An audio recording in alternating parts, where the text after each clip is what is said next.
Halide जो हमारा chapter चल रहा था उसके लेक्चर 4 में आ चुके हैं। इससे पहले हम लोगों ने डिस्कस कर ली थी कि हम लोग इनका नॉमेनक्लेचर कैसे करते हैं, आइसोमेरिज्म कौन कौन से टाइप की मिलती है, इनको हम किस तरीके से बना सकते हैं, यानी मेथड ऑफ प्रिपरेशन हम लोग डिस्कस कर चुके, केमिकल रिएक्शन को डिस्कस कर चुके हैं। अब उन केमिकल रिएक्शन के लिए क्या मैकेनिज्म प्रीफर्ड रहेगी, किस मैकेनिज्म के थ्रू अपन वो काम करेंगे, वो आज डिस्कस करना है। यानी आज का जो अपने इस लेक्चर का टॉपिक है वो है आपका मैकेनिज्म। और मैकेनिज्म हम लोगों को किसके लिए ड्रॉ करनी है, हम लोगों ने देखा था कि ये जो एरोमेटिक कंपाउंड है वो एरोमेटिक कंपाउंड जो है वो आपकी न्यूक्लियोफिलिक सब्स्टिट्यूशन रिएक्शन को प्रेफर करते हैं। तो वो न्यूक्लियोफिलिक एरोमेटिक सब्स्टिट्यूशन रिएक्शन जो है उनकी मैकेनिज्म आज अपने को डिस्कस करनी है। देखो ये जो एरिल हैलाइड वाला चैप्टर है ना, इसके अंदर हम लोग ArX टाइप के कंपाउंड्स को लेकर के चल रहे हैं। ये ArX टाइप के जो कंपाउंड है एरिल हैलाइड जो है, ये आपके दो तरीके से ये न्यूक्लियोफिलिक एरोमेटिक सब्स्टिट्यूशन रिएक्शन को देख सकते हैं। वो दो तरीके कौन से हैं, पहला तरीका जो अपन ने ऑलरेडी डिस्कस किया हुआ है SN2। हम लोगों ने SN1 SN2 पे ऑलरेडी वीडियो अपलोड कर चुके हैं, हम लोग इसके बारे में हम लोग ऑलरेडी डिस्कस कर चुके हैं। तो वहीं से हमने लिया है SN2 यानी कि क्या, बाई मॉलिक्यूलर सब्स्टिट्यूशन, और वो भी कौन सा, न्यूक्लियोफिलिक वाला। By molecular nucleophilic substitution reaction की हम लोगों को यहाँ पर बात करनी है। यानी इन रिएक्शन की मैकेनिज्म के लिए जो पहला पाथवे अपन सजेस्ट करेंगे वो पाथवे रहेगा आपका SN2 मैकेनिज्म वाला। और दूसरी स्पेसिफिक टाइप की मैकेनिज्म जो अपन यहाँ पर पढ़ेंगे वो रहेगी आपकी बेंजाइन या एराइन मैकेनिज्म। बेंजाइन या एराइन जो इंटरमीडिएट है वो हमने फर्स्ट चैप्टर हमारा मैकेनिज्म ऑफ ऑर्गेनिक रिएक्शन के अंदर डिस्कस किया था कि ये जो स्पेसिफिक टाइप का इंटरमीडिएट है वो किस टाइप की रिएक्शन के अंदर बनता है। तो इसकी मैकेनिज्म आज अपने को डिस्कस करनी है, जिसको अपन एक और नाम देते हैं, वो होता है आपका एडिशन। यानी सबसे पहले तो जोड़ो और उसके बाद में एलिमिनेशन यानी कि बाहर निकालो। तो एडिशन एलिमिनेशन रिएक्शन मैकेनिज्म जो है वो हम यहाँ पर डिस्कस करने वाले हैं। तो ये दो तरीके की रिएक्शन मैकेनिज्म, दो तरीके के पाथवे हैं जो हम लोग इस वाले चैप्टर के लिए पढ़ेंगे। दूसरी चीज देखो, पहला सवाल जो हमारे पास यहाँ से आता है वो ये आता है कि हमने SN2 रिएक्शन की तो बात करी लेकिन SN1 रिएक्शन को हम लोग भूल गए। ऐसा क्यों, SN1 रिएक्शन को हमने यहाँ पर प्रेफर क्यों नहीं किया, ये हमारा पहला सवाल यहाँ से बन करके आता है। तो देखो ArX का मतलब क्या है आपका C6H5X, और SN1 रिएक्शन के लिए हमको पता है कि यहाँ पर जो इंटरमीडिएट बन करके आता है वो एक कार्बोकैटायन होता है। तो सोचो अगर हम लोग इसको आयोनाइज करेंगे तो आयोनाइज किस मैनर में होगा आपका C6H5, यानी इस बेंजीन रिंग पे जो है वो आपका फेनिल कैटायन बन के आएगा और साथ में आपका ये X माइनस यहाँ से फ्री हो जाएगा। अब एक चीज खुद से दिमाग लगाओ कि ये जो बेंजीन रिंग है ये इस तरीके का रिंग सिस्टम हमारे पास में है। इस रिंग सिस्टम पे हम कह रहे हैं पॉजिटिव चार्ज है, जबकि हम लोग ऑलरेडी जानते हैं कि बेंजीन रिंग जो है वो बहुत ज्यादा हाई इलेक्ट्रॉन डेंसिटी को यहाँ पर रखती है। तो कोई भी कंपाउंड जो हाई इलेक्ट्रॉन डेंसिटी को रखता होगा उसके पास पॉजिटिव चार्ज कैसे आ सकता है। जो बहुत ज्यादा अमीर है, हम लोग बात कर रहे हैं अंबानी की, अंबानी के पास में गरीबी आ गई, ऐसा हो सकता है क्या, नहीं हो सकता ना, उसके पास खूब सारा पैसा हाल फिलहाल तो जो ऑलरेडी इलेक्ट्रिकल रिच है ना उसके ऊपर हम लोग पॉजिटिव चार्ज को नहीं लगा सकते। तो सीधा सी बात ये आ गई कि ये जो एरिल हैलाइड है उनका हम लोग डिसोसिएशन इस वे में नहीं कर सकते हैं। और जब आप इसका डिसोसिएशन ही नहीं कर सकते इस वे के अंदर तो कार्बोकैटायन इंटरमीडिएट बनने के चांसेस ही खत्म। और अगर कार्बोकैटायन इंटरमीडिएट रिएक्शन में नहीं बन रहा है तो फिर ये SN1 रिएक्शन जो है वो कभी भी प्रीफर्ड यहाँ पर नहीं रहेगी। अब हम लोग स्टार्ट करेंगे इसको कि SN2 रिएक्शन मैकेनिज्म हमने इनके लिए किस तरीके से फेवर किया है और किस तरीके से हम इसको ड्रॉ करने वाले हैं।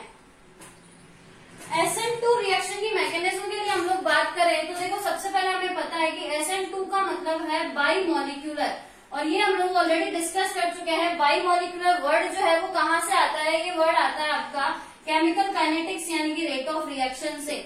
तो अगर हम लोगों को इस बाई मॉलिक्यूलर रिएक्शन मैकेनिज्म के लिए, सब्स्टिट्यूशन रिएक्शन मैकेनिज्म के लिए रिएक्शन की रेट लिखनी होगी तो ये जो R है वो हमारा प्रपोजनल होता है आपकी RX की कंसंट्रेशन के, और जो न्यूक्लियोफाइल होता है उसकी कंसंट्रेशन के ऊपर।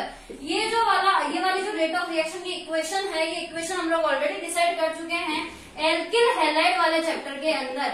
एल्किल हैलाइड हो या एरिल हैलाइड हो, रिएक्शन के मैकेनिज्म में कोई चेंजेस यहाँ पर अपने को देखने को नहीं मिलेंगे। रिएक्शन के मैकेनिज्म कभी भी चेंज नहीं होती है, रिएक्टेंट चेंज हो सकते हैं अपने।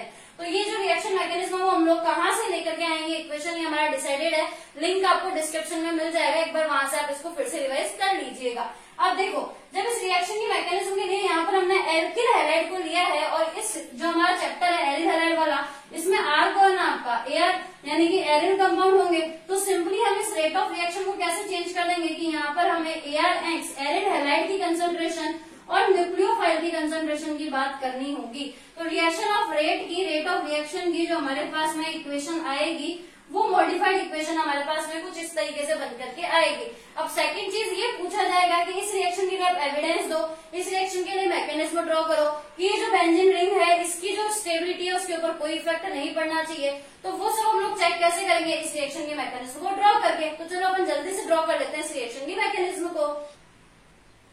देखो रिएक्शन के मैकेनिज्म को हम लोगों को ड्रॉ कैसे करना है। सबसे पहले क्या होगा, जैसे कोई भी न्यूक्लियोफाइल आएगा, इस न्यूक्लियोफाइल की प्रेजेंस में इस सीएल के पास में देखो इसका लोन पेयर है, तो ये लोन पेयर हमारे इस तरफ मूव करते हैं, इसलिए ये बॉन्ड के इलेक्ट्रॉन इस कार्बन की तरफ मूव करेंगे। इस कार्बन पे आएगा आपका नेगेटिव चार्ज और इस कार्बन पे आएगा पॉजिटिव चार्ज। पॉजिटिव वाले को कौन अप्रोच कर जाएगा, नेगेटिव वाला, यानी OH और Cl आपके एक ही कार्बन पर जाकर के जुड़ गए जहां पर की पॉजिटिव चार्ज था और रेस्पेक्टिवली यहाँ हमारा नेगेटिव चार्ज बचा रह जाएगा। इस स्टेप को हमने बोला है कि ये जो स्टेप है वो हमारी रिएक्शन का स्लो स्टेप होता है। स्लो स्टेप जो होते हैं वो ऑलवेज रिवर्सिबल होते हैं और यही स्टेप जो है वो आपका RDS भी है, रेट डिटरमाइनिंग स्टेप भी है। ऐसा क्यों, क्योंकि इस रिएक्शन के अंदर हम इस बेंजीन रिंग की एरोमेटिसिटी को हटाने का काम कर रहे हैं, इसीलिए ये वाला जो स्टेप है वो आपका स्लो स्टेप होगा। और इस रिएक्शन के अंदर देखो आपके जो रिएक्शन है उसमें दोनों मॉलिक्यूल की कंसेंट्रेशन के ऊपर इसका बनना डिपेंड करता है, इसीलिए रिएक्शन जो है वो आपकी बाई मॉलिक्यूलर रिएक्शन कहलाती है। सेकंड चीज देखो यहाँ पर ये जो एनायन यहाँ बन करके आया है, ये एनायन आपका थ्रू रेजोनेंस स्टेबल हो जाता है। उसकी रेजोनेटिक स्ट्रक्चर्स को हम कैसे ड्रॉ कर सकते हैं, ये नेगेटिव चार्ज को डालो यहाँ पर और ये बॉन्ड के इलेक्ट्रॉन मूव कर जाएंगे आगे। इस तरीके से अल्टरनेट रेजोनेंस हमें यहाँ पर नजर आ रहा है। सेकंड स्ट्रक्चर में भी ये नेगेटिव चार्ज यहाँ और ये डबल बॉन्ड के इलेक्ट्रॉन आपके इस एटम पे। तो इन तीन रेजोनेटिक स्ट्रक्चर्स का अगर हम रेजोनेटिक हाइब्रिड बनाएंगे तो वो रेजोनेटिक हाइब्रिड हमारा इस तरीके से बनेगा कि 5 कार्बन एटम 1, 2, 3, 4 और 5, इन 5 कार्बन एटम्स के बीच में आपका नेगेटिव चार्ज जो है वो सर्कुलेट होता है with resonance double bond. Double bond के साथ कॉन्जुगेशन में रहता है, जबकि जो लास्ट आपका छठा कार्बन है ये sp3 हाइब्रिड है जिसके ऊपर आपका Cl और OH दोनों जुड़े हुए हैं। नेक्स्ट और लास्ट स्टेप इस रिएक्शन के अंदर क्या होता है आपका कि Cl और OH के अंदर से जो गुड लिविंग ग्रुप होगा, और हमने एक स्टेटमेंट यहाँ पर पढ़ा हुआ है कि जो भी हमारा वीक बेस होता है, वीक बेसेस जो होते हैं वो आपके गुड लिविंग ग्रुप होते हैं। तो गुड लिविंग ग्रुप हमारे पास यहाँ पर कौन है, हेलोजन है। इसीलिए ये जो हेलोजन है वो अपने बॉन्ड के इलेक्ट्रॉन लेकर के यहाँ से भाग जाएगा। बॉन्ड के इलेक्ट्रॉन लेकर के गया है तो इस कार्बन के ऊपर ये क्या छोड़ के जाएगा, पॉजिटिव चार्ज। तो पॉजिटिव और नेगेटिव मिलकर के वापस से आपका नया डबल बॉन्ड बना लेंगे जिससे इस बेंजीन रिंग की एरोमेटिसिटी फिर से जनरेट हो जाएगी और ये जो क्लोरीन है हमारा वो बॉन्ड के इलेक्ट्रॉन लेकर के बाहर निकल जाएगा। तो ये हमारी इस रिएक्शन की मैकेनिज्म होती है। लेकिन कई बार क्या होता है, हमको ऐसे पूछ लिया जाता है कि SN2 रिएक्शन मैकेनिज्म है, इसका मतलब ट्रांजिशन स्टेट तो बनेगी ही। तो वो ट्रांजिशन स्टेट मैकेनिज्म को हम लोग किस तरीके से ड्रॉ करेंगे वो हम लोग चेक कर लेते हैं। पहले आप इसको जल्दी से अपने नोटबुक के अंदर ड्रॉ कर लीजिए, फास्ट ड्रॉ करना है ट्रांजिशन स्टेट के साथ में मैकेनिज्म को। तो ट्रांजिशन स्टेट में अपन क्या करते हैं, जो नया बॉन्ड बनने वाला है वो और जो पुराना बॉन्ड टूटने वाला है वो दोनों को अपन साथ साथ दिखाते हैं, यानी बॉन्ड मेकिंग और बॉन्ड ब्रेकिंग दोनों साइमल्टेनियसली होती है।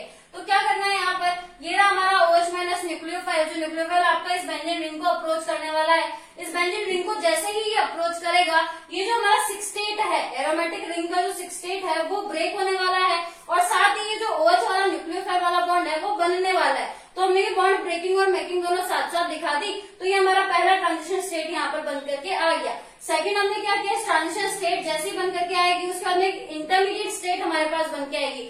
दो ट्रांजिशन स्टेट के बीच में ऑलवेज एक इंटरमीडिएट हमारा बनता है। तो वो इंटरमीडिएट ये रहा हमारा कार्बेनाइन वाला जो हमने अभी पीछे ड्रॉ किया था। ये कार्बेनाइन इंटरमीडिएट बनने के बाद देखो अगले स्टेप में अपन क्या करते हैं, इस बार जो बॉन्ड टूटना है, क्लोरीन को जाना है छोड़ करके, तो ये क्लोरीन वाला बॉन्ड हमने ब्रेक होता हुआ दिखा दिया और इस एरोमेटिक रिंग का जो ये 6 स्टेट था जो 5 कार्बन पे घूम रहा था यहाँ पर, तो वो अब 6 कार्बन पे आएगा क्योंकि एरोमेटिसिटी वापस आने वाली है। तो एरोमेटिसिटी वापस आने वाली है इसलिए ये हमने बनता हुआ दिखा दिया और ये हमने टूटता हुआ दिखा दिया और ये हमारी ट्रांजिशन स्टेट सेकंड बन करके आ गई। देखो दो ट्रांजिशन स्टेट के बीच में क्लियरली हम लोगों को नजर आ रहा है कि ये जो है वो हमारा रिएक्शन का इंटरमीडिएट बन करके आ गया है। तो दोनों ट्रांजिशन स्टेट के बीच में ये इंटरमीडिएट बन गया। फाइनली ट्रांजिशन स्टेट सेकंड से क्लोरीन बॉन्ड के इलेक्ट्रॉन लेकर के चला गया जिससे हमारा ये फाइनल प्रोडक्ट बन करके आ गया। तो ये हो गया हमारा ट्रांजिशन स्टेट के साथ में लोग मैकेनिज्म को किस तरीके से बना सकते हैं। अब एक सवाल और जो हमको यहाँ से पूछा जाता है वो ये है कि अगर इस रिंग के, ये जो हमारा क्लोरोबेंजीन है, इस रिंग के ऊपर हम लोग दो तरीके के इफेक्ट लगाएं, एक तो हम लोग लगाएं इलेक्ट्रॉन विड्रॉइंग ग्रुप, दूसरा हम लोग लगाएं इलेक्ट्रॉन रिलीजिंग ग्रुप। तो इन दोनों में से कौन सा ग्रुप होगा जो यहाँ पर इस रिएक्शन की जो रिएक्टिविटी है उसको बढ़ाने का काम करेगा। सोचो, सबसे पहली बात तो ये कि ये क्लोरीन है, तो इसका मतलब ये इसका जो लॉन पेयर वाला इफेक्ट है, इस लॉन पेयर वाले इफेक्ट की वजह से ये आपका ऑर्थो पैरा डायरेक्टिव है। तो ऑर्थो और पैरा ग्रुप के ऊपर अगर कोई ग्रुप आएगा तो ही वो इसकी रिएक्टिविटी को बढ़ाने का काम करेगा। पहली चीज तो ये हमारी यहाँ से क्लियर हो गई। दूसरी चीज कि अब ग्रुप आए कौन सा, इलेक्ट्रॉन खींचने वाला आए या इलेक्ट्रॉन देने वाला आए, ये अपने को डिस्कस करना है यहाँ पे। तो आप लोग ये देखो कि यहाँ पर ऑर्थो और पैरा पोजीशन के ऊपर नेगेटिव चार्ज घूम रहा था, जो हमने यहाँ से इस इंटरमीडिएट पे दिखाया हुआ है। क्लियरली हमने पिछले वाले स्ट्रक्चर के अंदर इसको दिखा दिया था। तो बात क्या आती है कि नेगेटिव चार्ज जो है हमारा वो दो पोजीशंस पे आ रहा है, वो दोनों पोजीशंस आपकी ऑर्थो और पैरा ही है। इन दोनों पोजीशन के ऊपर नेगेटिव चार्ज आ रहा है। नेगेटिव चार्ज स्टेबलाइज कब होगा, जब इसको कोई भी आपका इलेक्ट्रॉन विड्रॉइंग ग्रुप मिल जाएगा। ये electron withdrawing group second resonance create करवाएगा। मान लो हमने क्या किया, इस पोजीशन के ऊपर ये N डबल बॉन्ड O लगा दिया, NO2 ग्रुप हमने यहाँ पर लगा दिया। तो नाइट्रोजन और कार्बन के अंदर से नाइट्रोजन की इलेक्ट्रोनेगेटिविटी ज्यादा है, यानी नाइट्रोजन जो है वो बॉन्ड के इलेक्ट्रॉन्स को यहाँ से खींचने वाला है। तो जैसे ही आपका इस स्टेट के अंदर यहाँ पर नेगेटिव चार्ज आएगा ना, ये डबल बॉन्ड के इलेक्ट्रॉन यहाँ मूव करेंगे, इस पर नेगेटिव आएगा और यहाँ जो प्लस आएगा और यहाँ जो माइनस है, ये प्लस और माइनस मिलकर के नया डबल बॉन्ड बना लेंगे। यानी यहाँ जो नेगेटिव चार्ज आ रहा था अपना ऑर्थो पोजीशन के ऊपर, उसको इस NO2 ग्रुप ने भी स्टेबलाइज करने का काम करा है। एक और रेजोनेंस हमारा यहाँ पर स्टार्ट हो जाएगा। तो अगर आपका नेगेटिव चार्ज स्टेबलाइज हो जाता है तो उस कंडीशन के अंदर ये ग्रुप आपके इस इंटरमीडिएट की रिएक्टिविटी को, स्टेबिलिटी को बढ़ाने का काम करते हैं। सेम काम हमारा इसकी ऑर्थो जो पैरा पोजीशन है इसके ऊपर भी होगा। ये रहा हमारा NO2 ग्रुप, ये बॉन्ड के इलेक्ट्रॉन यहाँ मूव करेंगे क्योंकि नाइट्रोजन और ऑक्सीजन में से ऑक्सीजन की इलेक्ट्रोनेगेटिविटी ज्यादा है, इस पे माइनस आएगा, इस पे प्लस आएगा और हमारा जो ये पोजीशन है इसके ऊपर अगला डबल बॉन्ड आने पर यहाँ नेगेटिव चार्ज आएगा, ये प्लस और माइनस मिलकर के वापस से नया डबल बॉन्ड बना लेंगे। यानी कुल मिलाकर के ऑर्थो और पैरा पोजीशन पे आया हुआ जो नेगेटिव चार्ज है वो आपका ये इलेक्ट्रॉन विड्रॉइंग ग्रुप उसको स्टेबलाइज करने का काम करता है। यानी अगर बात की जाए हेलोबेंजीन्स के लिए, तो हेलोबेंजीन की रिएक्टिविटी को बढ़ाने वाले ग्रुप होंगे आपके इलेक्ट्रॉन विड्रॉइंग ग्रुप, वो भी केवल और केवल ऑर्थो और पैरा पोजीशन के ऊपर ही, इन दोनों पोजीशन के ऊपर बढ़ाएंगे। फिर अगर पूछ ले जाए मेटा पे क्या होगा, तो मेटा पे कुछ नहीं होगा। मेटा के ऊपर ना तो कोई चार्ज आ रहा है हमारा जो स्टेबलाइज हो जाए, तो इसीलिए मेटा पोजीशन के ऊपर कोई इफेक्ट इन ग्रुप का हमको देखने को नहीं मिलता है। अब जो बात आती है कि SN1 तो नहीं दे रहा था और SN2 दे दिया, एविडेंस दो भाई साहब, प्रूफ करो। बिना सबूत के तो मानती नहीं है, पूरी दुनिया ही नहीं मानते बिना सबूत के हमारी बात। तो अब हम लोग क्या करते हैं, इनको सबूत देते हैं। यानी अब सेकंड जो हमारा लास्ट वाला टॉपिक यहाँ पे बच करके आएगा वो रहेगा एविडेंस, की एविडेंस दो इस रिएक्शन के सपोर्ट के लिए कि जो मैकेनिज्म है वो यही रही होगी। तो अब अपन उसको ड्रॉ कर लेते हैं यहाँ पर सबसे पहले। देखो, अगर हमें एविडेंस देना है SN2 रिएक्शन के लिए तो हमने क्या किया, हमने नहीं किया एक्चुअली, ये एक्सपेरिमेंट जो है वो मीजन-हैमर का किया हुआ है। तो मीजन-हैमर का जो एक्सपेरिमेंट है वही हम लोग यहाँ पर आज डिस्कस कर रहे हैं। तो मीजन-हैमर जो साइंटिस्ट है उसने क्या किया, उसने आपका ये कंपाउंड लिया 2,4,6 ट्राई नाइट्रो।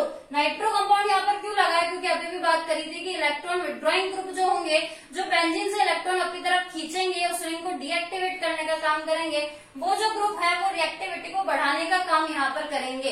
तो ये जो ऑक्सीजन है वो भी अपने लॉन्ग पैड से ही यहाँ पर आपकी इस रिंग को एक्टिवेट करने का काम कर रहा था। मीनवाइल जो क्लोरीन है वो भी यही काम कर रहा था। तो क्या हुआ यहाँ पर, इसने कंपाउंड जो हमारा काम में लिया वो मोर एक्टिव वाला काम में लिया है। तीनों जगह पे, दोनों ऑर्थो पोजीशन और एक पैरा पोजीशन, इन तीनों जगह के ऊपर नाइट्रो ग्रुप उसने ऐड किया। तो एनिसोल और जो फिनेटॉल है, इन दोनों कंपाउंड्स को उसने लिया और एनिसोल को तो रिएक्ट करवाया है आपका जो ये कंपाउंड है एथेनॉल, वो भी किसमें, सोडियम जो पोटेशियम एथोक्साइड है उसकी प्रेजेंस में इसको रिएक्ट करवाया है एथेनॉल के साथ में। जबकि यहाँ पर हमारा जो कंपाउंड है वो है मेथेनॉल और जो कंपाउंड काम में लिया गया वो आपका पोटेशियम मेथोक्साइड। इन दोनों की रिएक्शन और इन दोनों की रिएक्शन करवाई गई तो जो हमारा कॉमन सॉल्ट बन करके आया था वो था आपका ये मीजन-हैमर वाला सॉल्ट। ये सॉल्ट का बनना देखो क्या प्रूफ करेगा। इस रिएक्शन को अगर अपन गौर से देखें तो यहाँ पर हमने काम में लिया हुआ है मेथॉक्सी ग्रुप को और यहाँ पर काम में लिया हुआ है एथॉक्सी ग्रुप को, और जो रिएक्टेंट हमने यहाँ पर काम में लिए हैं वो रिएक्टेंट इसके जस्ट रिवर्स वाले हैं। तो इन दोनों ही कंडीशन के अंदर हम लोग जानते हैं कि सबसे पहले तो जाकर के ऐड करने वाला है, सबसे पहले तो यहाँ पर एडिशन होगा हमारा। पुरानी वाली रिएक्शन मैकेनिज्म जो अभी ड्रॉ करी थी उसी से देखना है ये काम अपने को।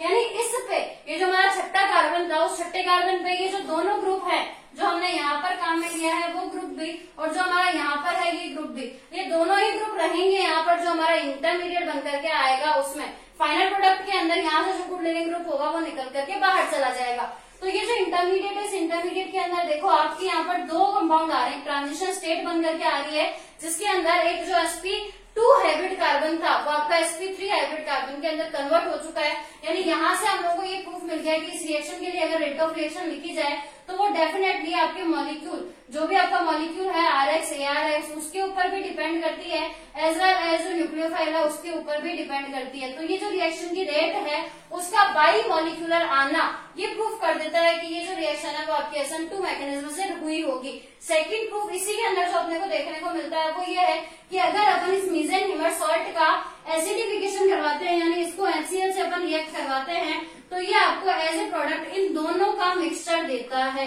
इन दोनों का मिक्सचर मिलने का प्रूफ भी अपने को यहाँ पर मिल जाता है कि ये सॉल्ट जो है वो इन दोनों से मिलकर के बना हुआ है। तो इससे भी अपने को यहाँ पर सेकंड प्रूफ जो है वो पता चल जाता है। तो ये हमारा एविडेंस आ गया मैकेनिज्मली मीसेनहाइमर सॉल्ट का बनना ये प्रूफ कर देता है कि रिएक्शन जो है वो SN2 मैकेनिज्म से हमारी कंप्लीट हुई होगी। इसके अलावा आप स्पेक्ट्रोस्कोपी एक्सरे इनसे भी पता लगा सकते हैं कि SN2 क्या होगा, पर वो तो प्रैक्टिकल अप्रोच है। अपने को अगर थ्योरेटिकली बताना है एग्जाम के अंदर तो अपने को लिखना है, तो उसके लिए अपने को ये मीसेनहाइमर वाला एक्सपेरिमेंट जो है उसको लिखना पड़ेगा। यहाँ पर अपनी ये जो SN2 रिएक्शन की मैकेनिज्म हो जाती है खत्म। नेक्स्ट वीडियो लेक्चर में अपन लोग डिस्कस करेंगे स्पेसिफाइडली बेंजाइन मैकेनिज्म को, जो कि इम्पोर्टेंट रिएक्शन की मैकेनिज्म है। तब तक के लिए इसका रिवीजन जल्दी से कर लीजिएगा। कीप स्टडी बच्चों।